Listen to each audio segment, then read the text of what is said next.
morning. It is currently 5:30 in the morning, which is, your average safari time, but that is not a fun wake-up time after traveling for 20 hours. So today we're going to be headed over to Nairobi National Park, just because we have the day here in Nairobi and figured why not.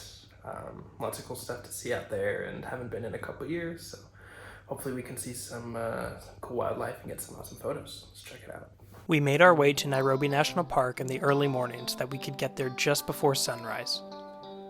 The golden grass plains of the park were a welcome sign that I was finally back in East Africa. As we made our way past the giant railway that intersects the park, we began our search for the resident lions. Instead, we stumbled across a clan of hyenas that had found a nice secluded spot to make their den. They had just returned after a night out and were clearly very happy to see each other. Hyenas tend to have a bad reputation, but their dynamics are fascinating to watch and make them great subjects to photograph. It seemed like they were about ready to call it a day, so we decided to leave them be and search for other wildlife. We made our way back to the open plains to see what other type of general game that we might be able to spot. From very far away, we spotted a crash of black rhinos, one of the rarer and more skittish residents of the park. Unfortunately, they were pretty far from the road and didn't look too interested in moving closer. White rhinos, however, are regularly seen close to the roads in the park, and we found a happy family of 3 that were grazing comfortably nearby. Nairobi National Park is considered one of the best places in the world to see rhinos, and poaching is virtually non-existent here compared to other parks across the continent. The tricky thing about white rhinos, though, is that they are grazers, which means their heads are often down in the grass. Not the most photogenic today, it seemed. After giving up on my rhino photos, it was time to see what other animals were out there. We found a large group of ostriches that were soaking up the morning sun rays, standing there as if they were some sort of dinosaur from Jurassic Park. One of the males was even trying to chase after a female, but sadly for him, it didn't seem like she was too interested. I had a frustrating time trying to capture an ostrich drinking water nearby. I was a little rusty with wildlife photography, to be honest, which was why I decided to come here to warm up, so to speak. The plains were alive though, and it's a nice problem to have so many things to photograph. I even spotted a tiny malachite kingfisher sitting on a branch near a tiny stream. They're one of the most beautiful birds in all of Africa, but at this point the light was getting quite harsh and I wasn't happy with any photos that I could get of it. Even if I hadn't found any big cats, the morning yielded plenty of different subjects that I was happy to photograph.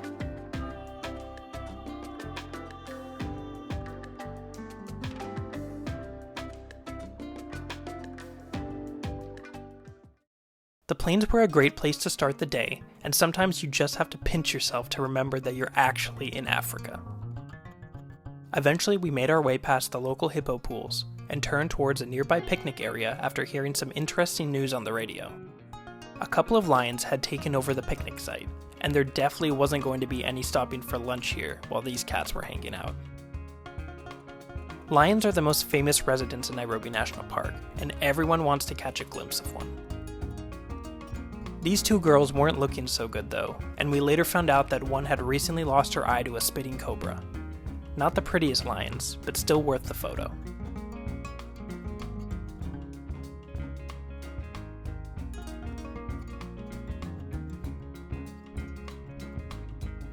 As the temperature rose, the lions got lazier, so it was time to leave them for now.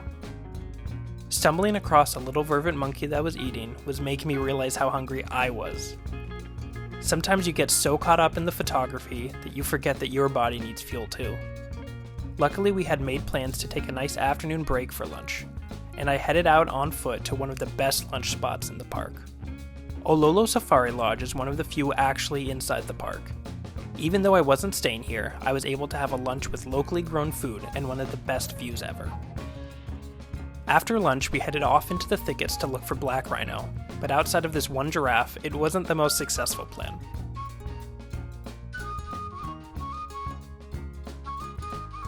With the Nairobi skyline popping out in the distance, I decided to mix it up and try to find anything to photograph in front of it for those quintessential Nairobi National Park photos.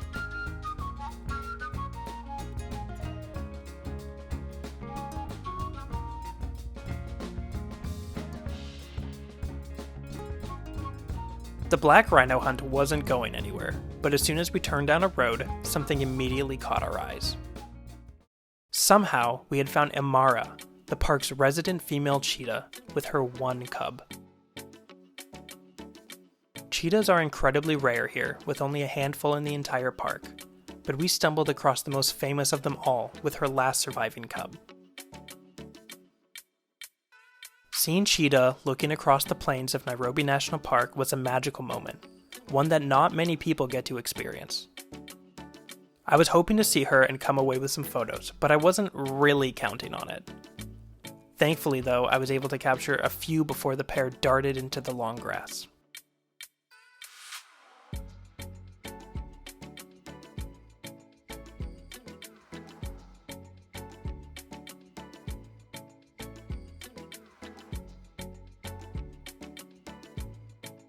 Both cheetahs decided to lay in some grass far away from the road. I decided to wait them out, hoping they'd come back closer, but this ended up going on for a while, so I practiced some landscape photography in the meanwhile.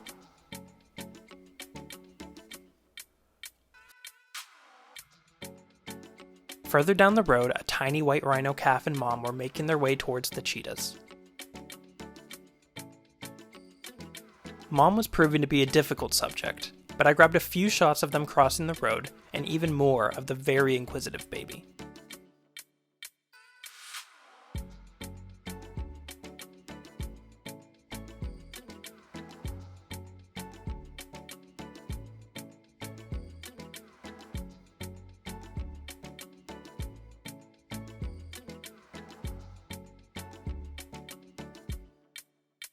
Finally, it became clear that the cheetahs weren't moving, and as the sun set, it was time to call it a day and leave the park. Thank you all so much for watching the first episode of the East Africa series. Be sure to like and subscribe for more, and make sure to follow me on social media if you'd like to see more photos from Africa.